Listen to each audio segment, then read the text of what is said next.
طيب. بسم الله الرحمن الرحيم. الحمد لله رب العالمين، والصلاة والسلام على نبينا محمد وعلى آله وصحبه وسلم. سبحانك لا علم لنا إلا ما علمتنا إنك أنت العليم الحكيم. وتب علينا إنك التواب الرحيم. InsyaAllah pada malam ini, seperti mana yang tertera pada tajuk perbincangan kita, saya ingin menyentuh sedikit sebanyak, tergerak untuk membahaskan berkenaan tentang pidato pelantikan Sayyidina Abu Bakar As-Siddiq radhiyallahu taala anhu wa ardah, ketika mana beliau pertama sekali dilantik menjadi khalifah, di mana transisi dan juga pelantikan beliau merupakan satu pelantikan yang sahih, satu pelantikan yang memiliki keabsahan, dan juga pelantikan yang di mana berhikmah, ya, menzahirkan kebijaksanaan Allah Subhanahu wa taala bagaimana mengatur umatnya, di mana Allah Subhanahu wa taala telah mentakdirkan Abu Bakar As-Siddiq dengan cirinya dan juga kepribadiannya, ya, yang menjadikannya beliau layak untuk menjadi seorang khalifah yang pertama sekali selepas kewafatan Rasulullah sallallahu alaihi wasallam. Baik.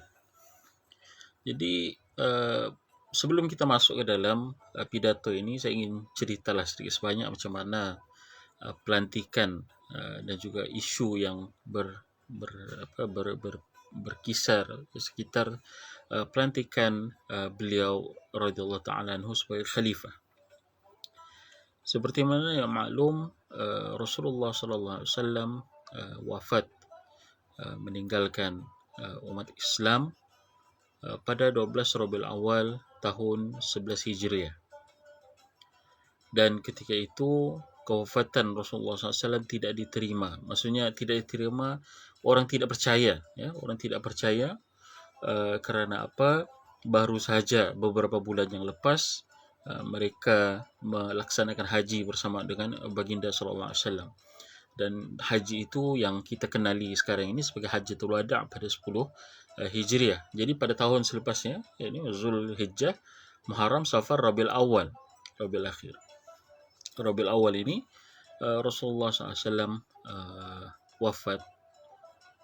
Nah, jadi peristiwa kewafatan baginda itu tidak dapat dihadam oleh rakyat Madinah yang ada pada ketika itu.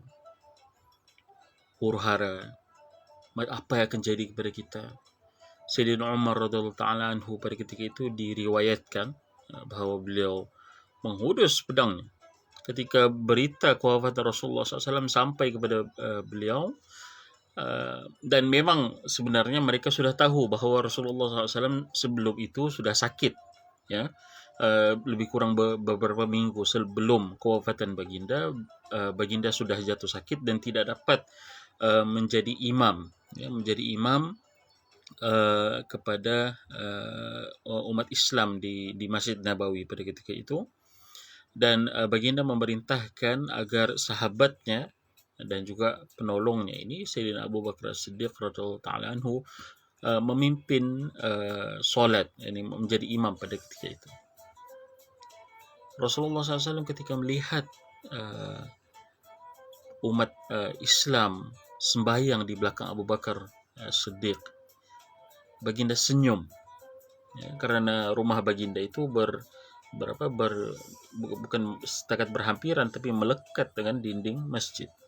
Yani apabila buka saja tirainya, Rasulullah terus nampak saf di masjid itu. Rasulullah senyum melihat keadaan itu. Dan ketika itu juga Rasulullah sakit, ataupun dalam bahasa yang lebih sesuai gering, hinggalah ke waktu-waktu terakhir beliau, baginda, dan baginda wafat di hujur Aisyah ataupun bilik ataupun rumah Aisyah radhiyallahu taala anha. Ini semua sesuai dengan takdir dan juga ketentuan Allah Subhanahu wa taala. Hari yang paling menyedihkan umat Islam, 12 Rabiul Awal tahun 11 Hijriah itu.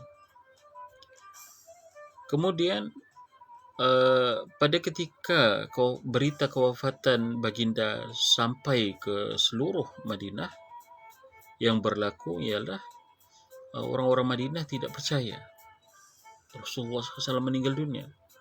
Khalifah Sayyidina Umar bin Al-Khattab ketika itu menghunus pedang. So, siapa yang mengatakan Muhammad sudah meninggal dunia, aku akan potong kepalanya. Sampai ke tahap begitu sekali mereka tidak dapat istilahnya menahan kesedihan, menerima hakikat kewafatan Rasulullah SAW. Ya, terlalu sedih.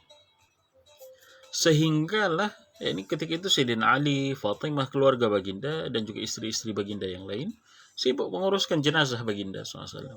Maka tidak ada yang mengatur kerunsingan yang berlaku di Madinah pada ketika itu.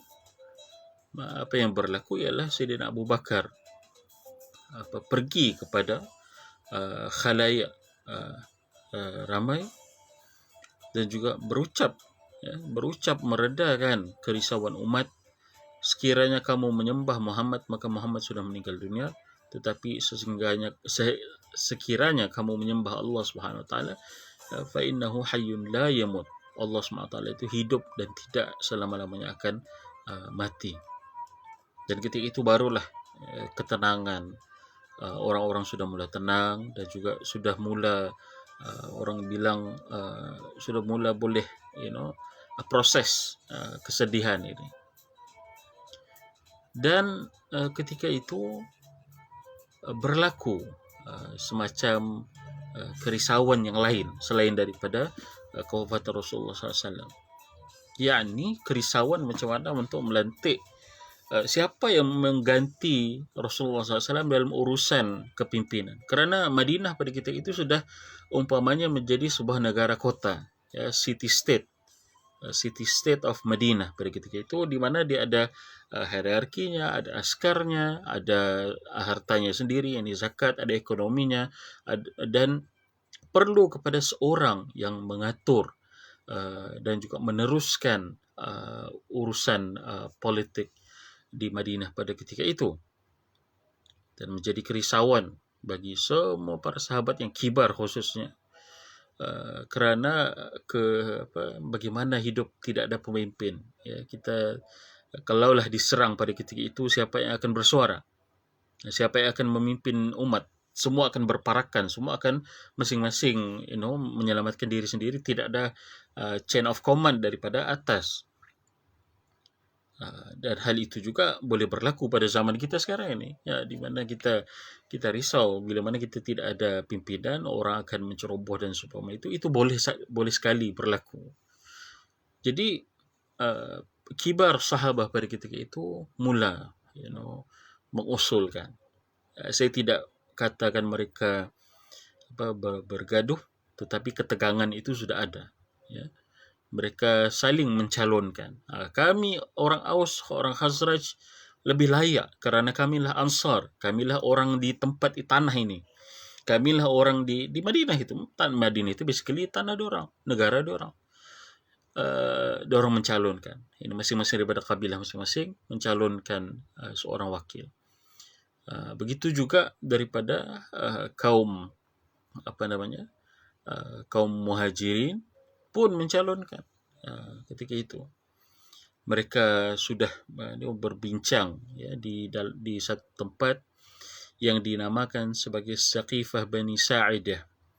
Saqifah Bani Sa'idah ini, kalau kita ke Masjid Nabawi, kita pergilah kita lalu sedikit ke tepi, ya, ada satu kawasan lapang yang sekarang ini sudah berpagar.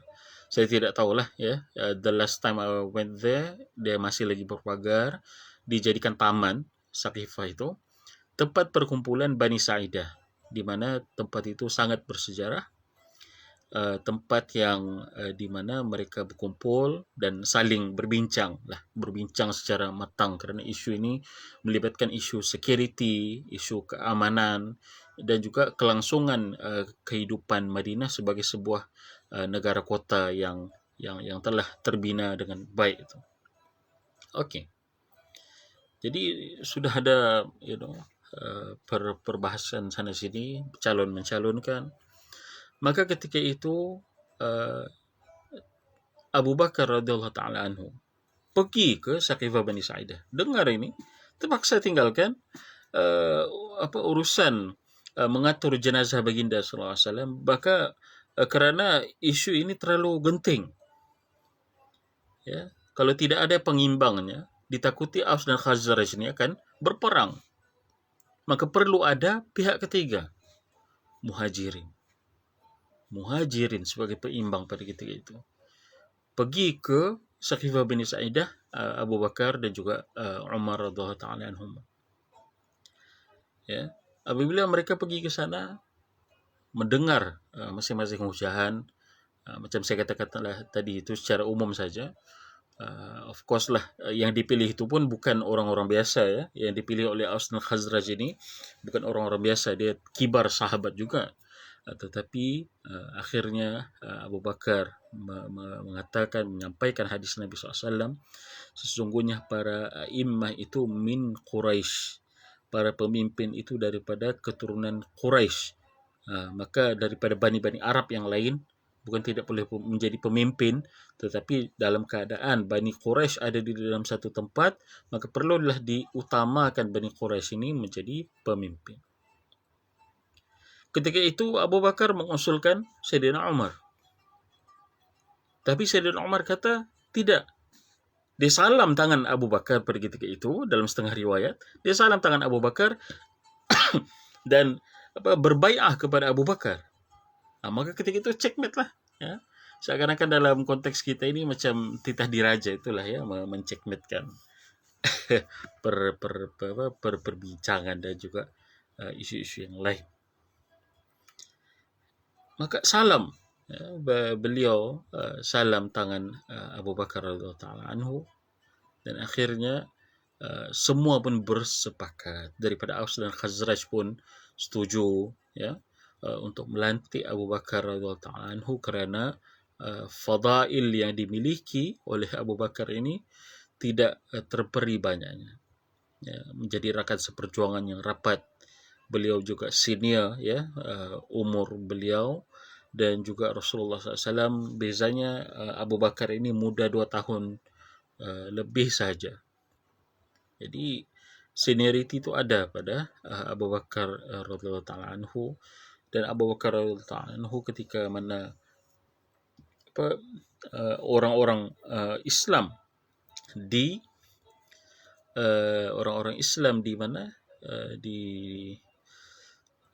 orang-orang Islam di Mekah ketika peristiwa Isra Mi'raj mula curiga dan sangsi tentang benarkah Rasulullah SAW Isra Mi'raj pada satu malam, yang pergi ke langit, pergi ke Palestin, kemudian daripada Palestin pergi ke langit dalam tempoh satu malam, kemudian pulang ke Mekah.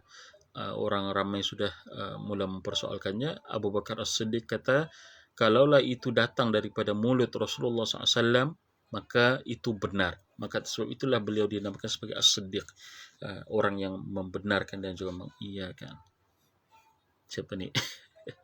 Apalah emoji ni? Amir Fathi. Okey, Muhammad Zahir. Okey, waalaikumsalam warahmatullahi wabarakatuh. Ahlan. Belum lagi masuk dalam pidatonya ni ya.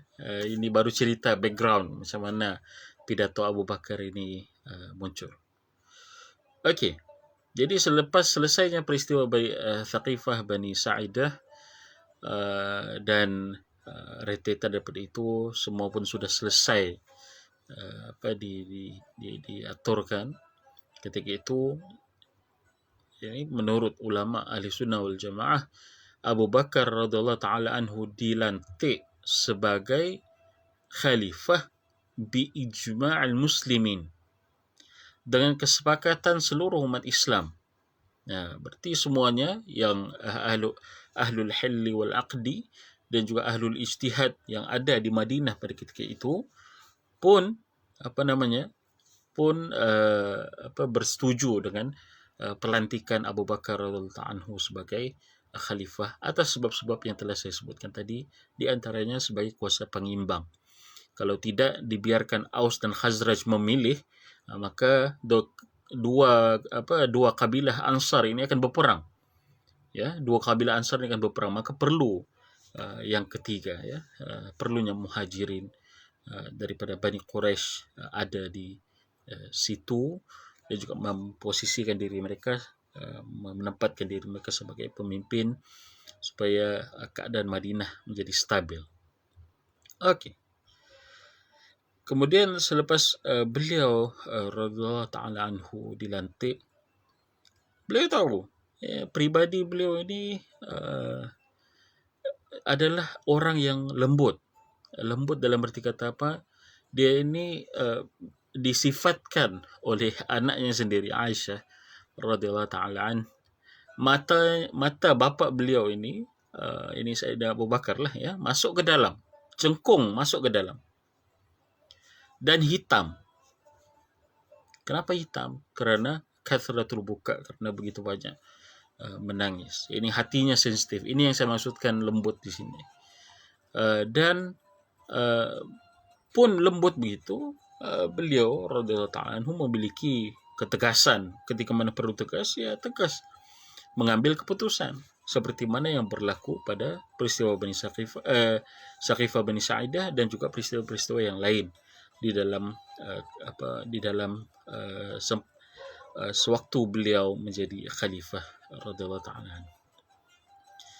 Okey, jadi panjang kalau mau diceritakan itu semua apa yang berlaku, tetapi fokus kita pada ini adalah pidato beliau. Jadi pidato beliau dan juga biografi beliau ada saya muatkan di dalam buku ini, Antologi Pemimpin Adil dalam Islam,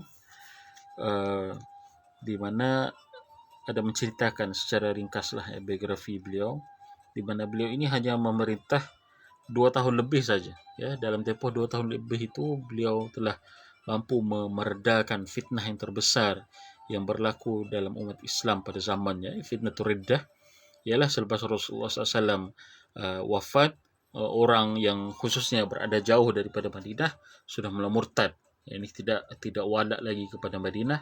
Maka apa yang berlaku, Abu Bakar As-Siddiq mengirim hukuman Allah Subhanahu wa taala, mengirim pasukan-pasukan jihad pergi ke tempat-tempat ini untuk meredakan ke rebellion dan juga kemurtadan itulah, ya.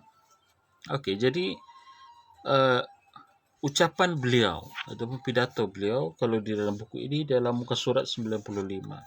Susunan buku ini ialah saya mulakan dengan meletakkan biografi Rasulullah SAW dahulu, kemudian biografi Khulafa Rashidin selepasnya, kemudian barulah mulhaqat ataupun teks-teks ini, teks-teks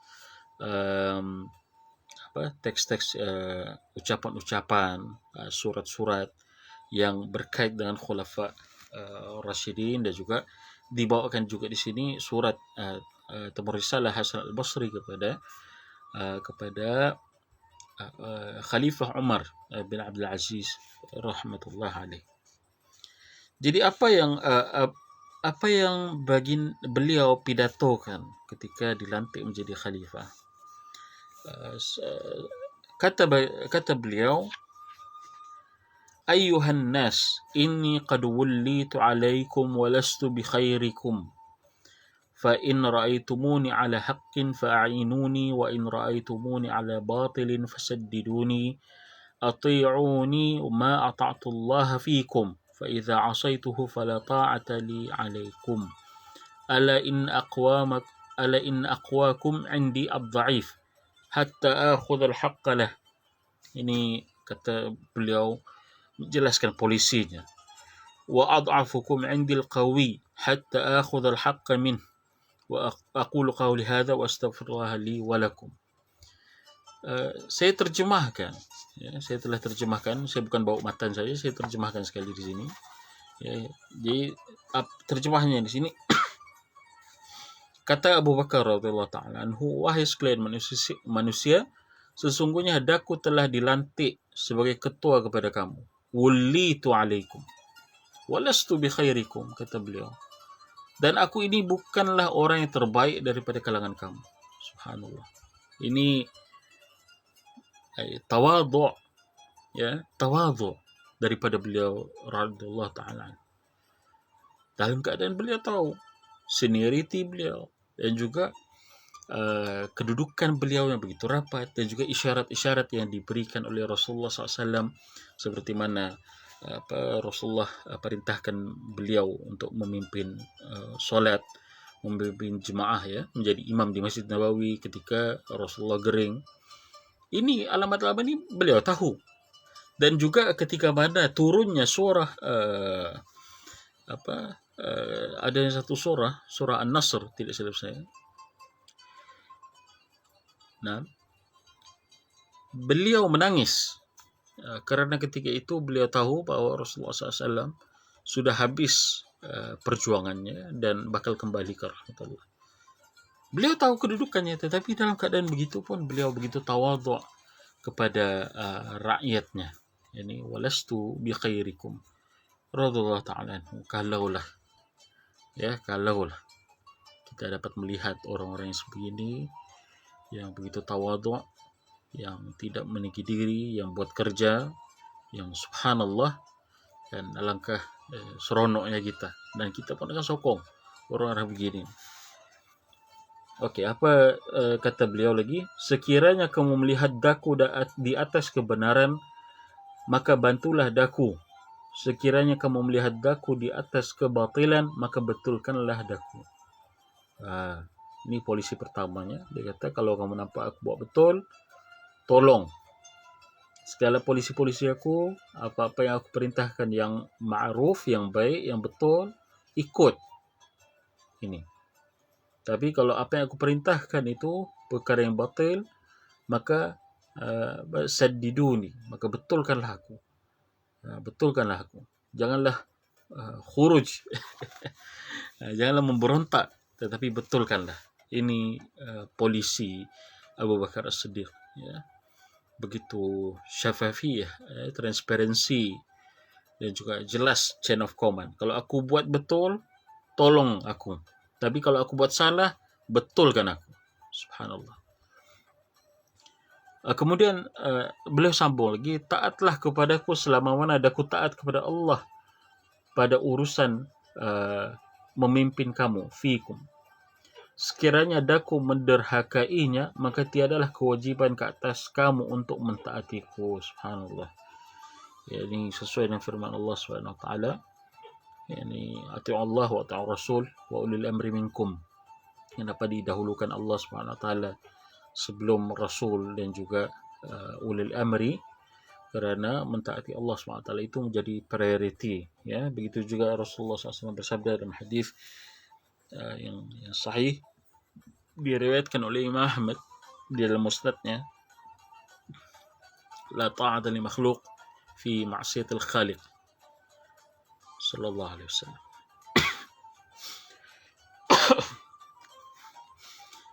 Kemudian apa lagi polisi beliau? Apa lagi keikhlasan beliau ini? Petanda keikhlasan beliau untuk menjadi pemimpin. Kata beliau, sesungguhnya orang yang kuat, ya, yang terkuat daripada kamu itu adalah orang yang lemah. Yang paling kuat daripada kamu umat Islam itu ialah orang yang lemah sebenarnya. Ini orang-orang yang telah dizalimi, sehinggalah aku menunaikan hak buatnya.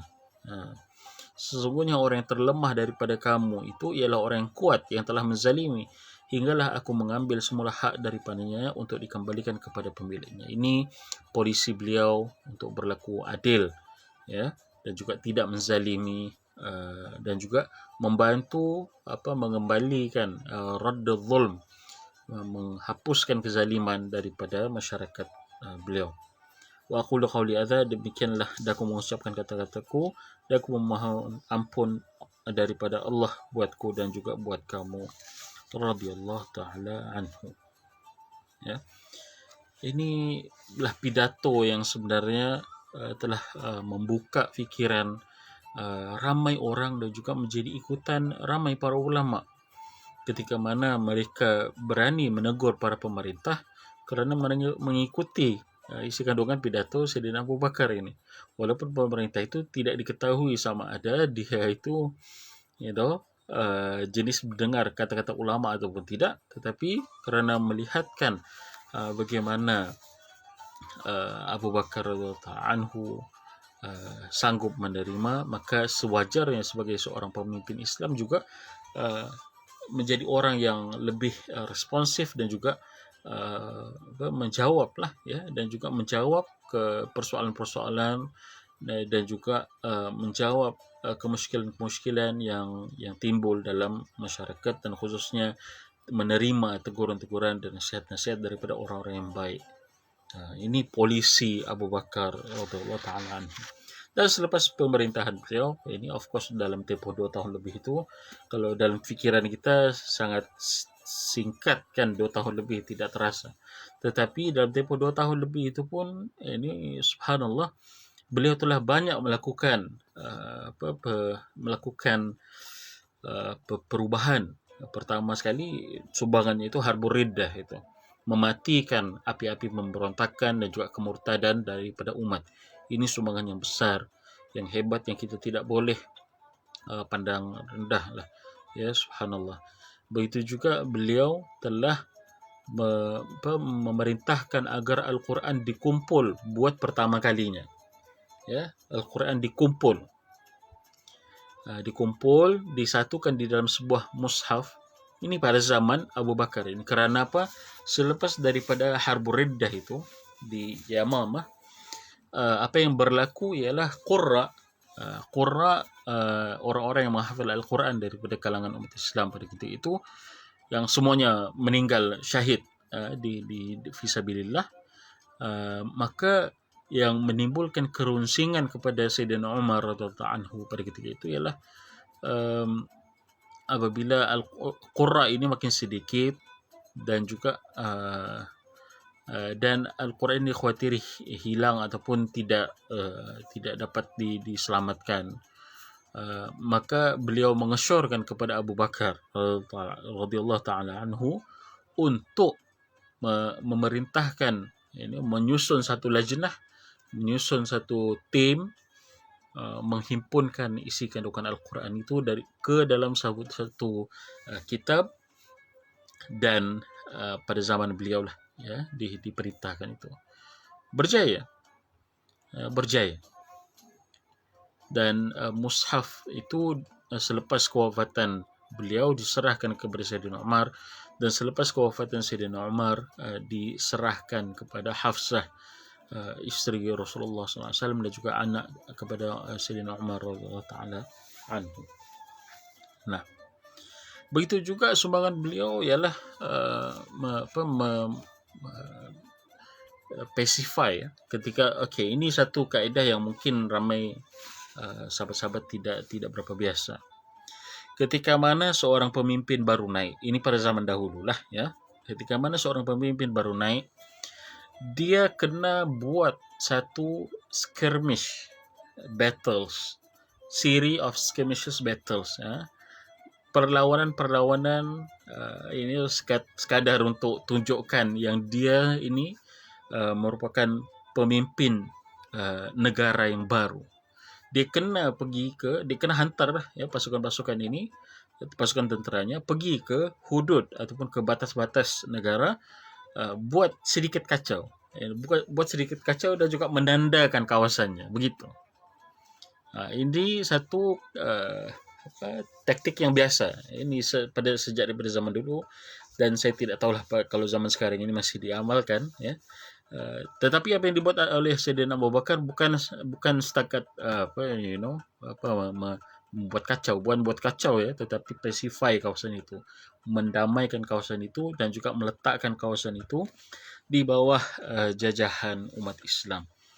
Expansion pada zaman beliau, peluasan kawasan umat Islam pada zaman beliau tidaklah begitu pesat kalau mau dibandingkan dengan zaman Sayyidina Umar. Tetapi kita kena fikir juga Harbur Riddah itu ya, memerangi orang-orang murtad itu menjadi priority ketenteraan pada zaman beliau radhiyallahu taala anhu. Jadi ucapan daripada Sayyidina Abu Bakar ini akhirnya telah berjaya menenangkan umat Islam dan menempatkan mereka sebagai check and balance. Ini jelas dinyatakan di sini oleh Sayyidina Abu Bakar bahwa kamu tegur saya kalau saya buat salah. Check and balance itu berlaku secara langsung, secara dua hal. Tidak perlu lagi mau tunggu menggunakan birokrasi, kena lapor situ dan sini. Tidak, direct tegur kepada Abu Bakar radhiyallahu taala anhu. Nah, dan ini saya kira satu polisi yang zaman sekarang ini mungkin tidak begitu praktikal, tetapi yang menarik untuk kita fikirkan, ya, karena pada zaman dahulu ternyata begitu senang untuk para khalifah ini membuat keputusan karena adanya communication itu direct daripada subjek kepada pemimpin. Maka itu juga yang menjamin ketelusan di dalam pemerintahannya. Ya, ketelusan di dalam pemerintahannya, orang-orang yang boleh mengadu direct kepada beliau, dan juga beliau boleh mengambil tindakan secara langsung radhiyallahu taala anhu. Jadi wasiat yang saya kira, bukan wasiat, pidato yang saya kira sangat penting untuk kita baca. Dan juga siapa-siapa yang berminat untuk berpolitik sebab ikut PRU, perkembangan PRU ini semua orang begitu bersemangat ya untuk menjadi politician. Ya, boleh menjadi ahli politik, subhanallah, bagus. Cuma jadilah ahli politik yang ada nilai. Tengok seperti mana Sayyidina Abu Bakar ini. Beliau menjadi ahli politik dan juga ahli politik yang mendamaikan. Ya, ahli politik yang mendamaikan umat Islam di Madinah dan juga di seluruh kawasan jajahan Islam pada ketika itu. Okey, ada soalan di sini. Okey, Amir Fatih kejap Bolehkah kalau kita kata A'immah min Quraisy di Malaysia ini adalah Melayu? Maksudnya jabatan-jabatan penting misalnya Kementerian Kewangan, Keselamatan diberikan kepada hanya orang Melayu, kerana jika diberikan kepada bangsa minoriti mungkin akan timbul perbalahan dan lain-lain. Apakah pendapat Ustaz? Jazakumullah khairan. Baik.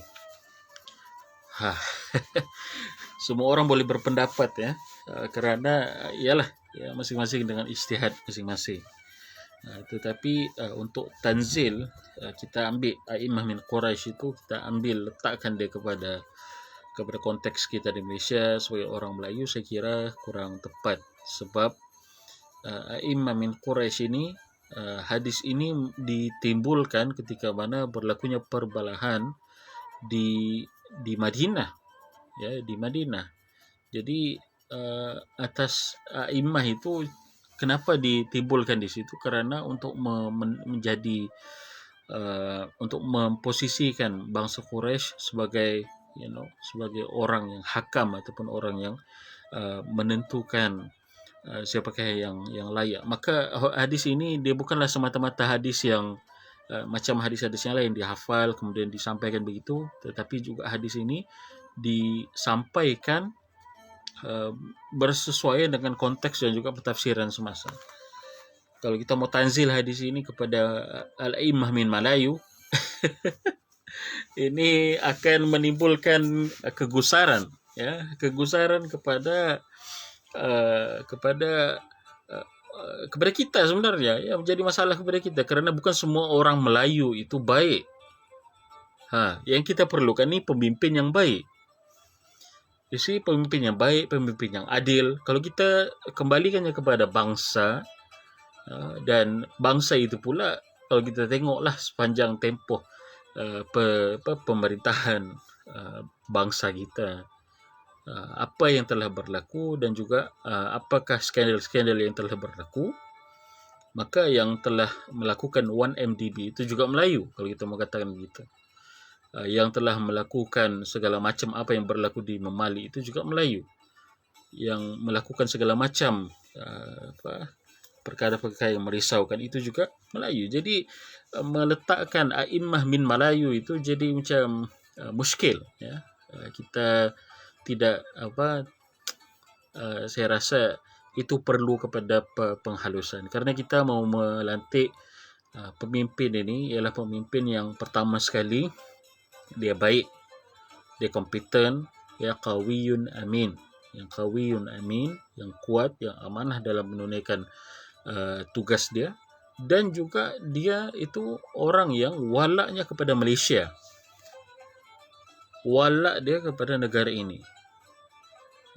Mungkin kerisauan ini timbul ya, kerana apa? Kerana pada zaman dahulu, yes, kita boleh katakan bahawa ada setengah minoriti daripada bangsa, maaf cakap, bangsa yang lain walak mereka kepada negara asal mereka, ya, bukannya walak kepada Malaysia. Maka itu, dan hal yang sama telah berlaku di Sabah ini, di dalam kes Tanduo, di mana ketua polis daerah, tidak silap saya, walaknya kepada orang yang menceroboh itu daripada selatan Filipina.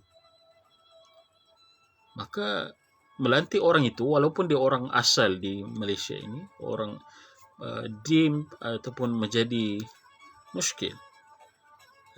Jadi kita bila mana kita mengatakan melantik pemimpin, jawatan-jawatan yang penting ini hanya diberikan kepada Melayu, itu saya kira perlu kepada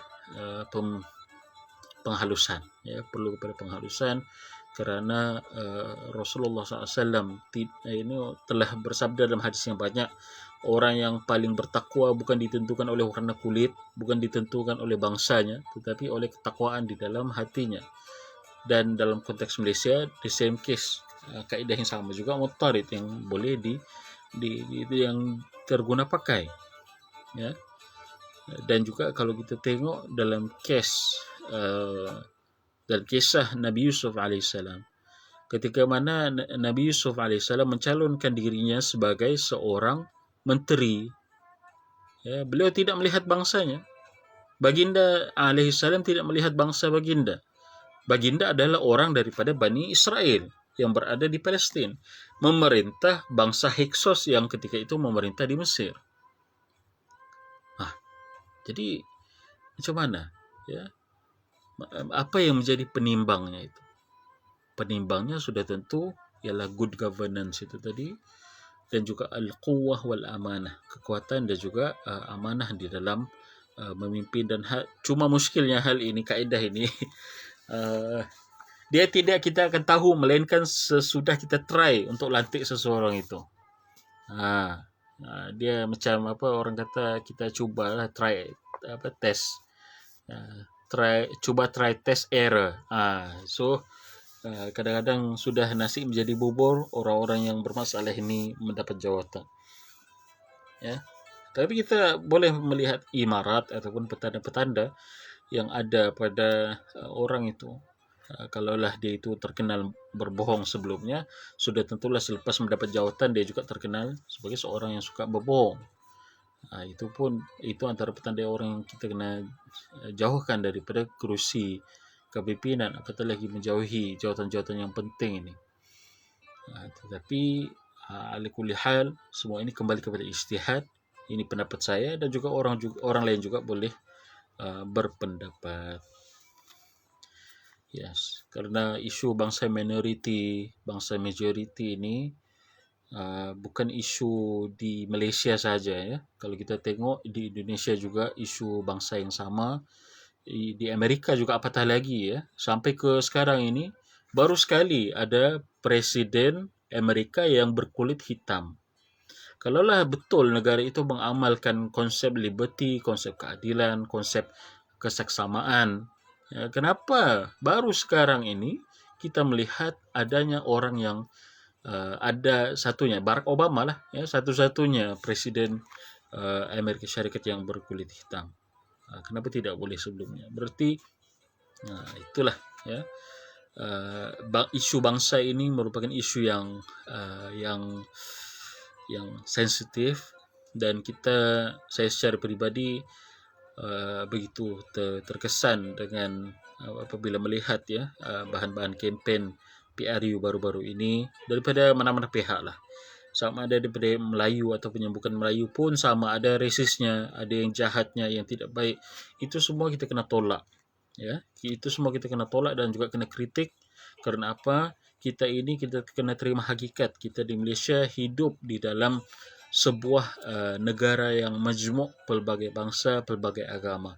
Tetaplah Islam dan Melayu itu ada ketuhanannya, tetapi Islam dan Melayu ini bukannya menghambakan bangsa lain, no, ataupun menindas dan membuli bangsa lain ataupun agama lain, no, tetapi menjaga, ya, dan juga meraihkan kedatangan dan juga kepimpinan bangsa Islam, bangsa Melayu dan juga umat Islam itu.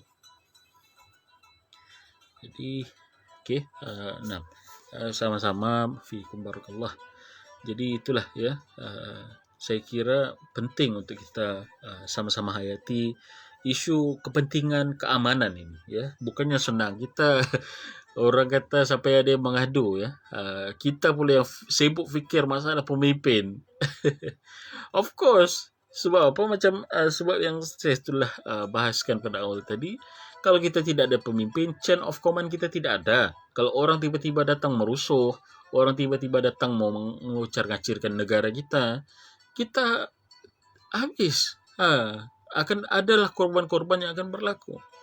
Nah, kita mau mengelak itu, kita mau menjadi masyarakat yang aman, yang stabil.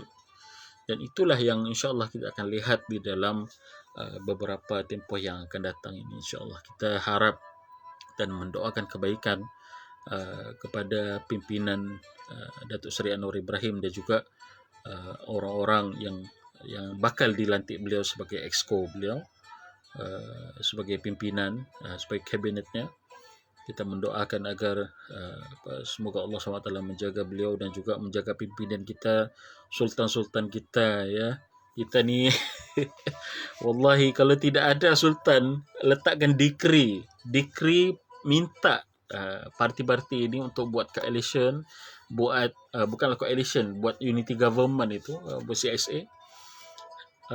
Sudah tentu kita akan masih lagi dalam huru-hara dan kita tidak tahu musuh ni sentiasa mengintai dari mana-mana penjuru, ya. Apatah lagi kita di Sabah ini, saya di Sabah sekarang ini, orang-orang yang ingin datang daripada selatan Filipina, para pemberontak itu menunggu waktu untuk masuk ke Malaysia. Dan ini hal yang ramai tidak tahu, bahkan berkali-kali cuba untuk diusulkan di parlimen tetapi didiamkan oleh parlimen sebelum ini. Kita harapkan agar selepas ini isu-isu keselamatan ini diutamakanlah, ya.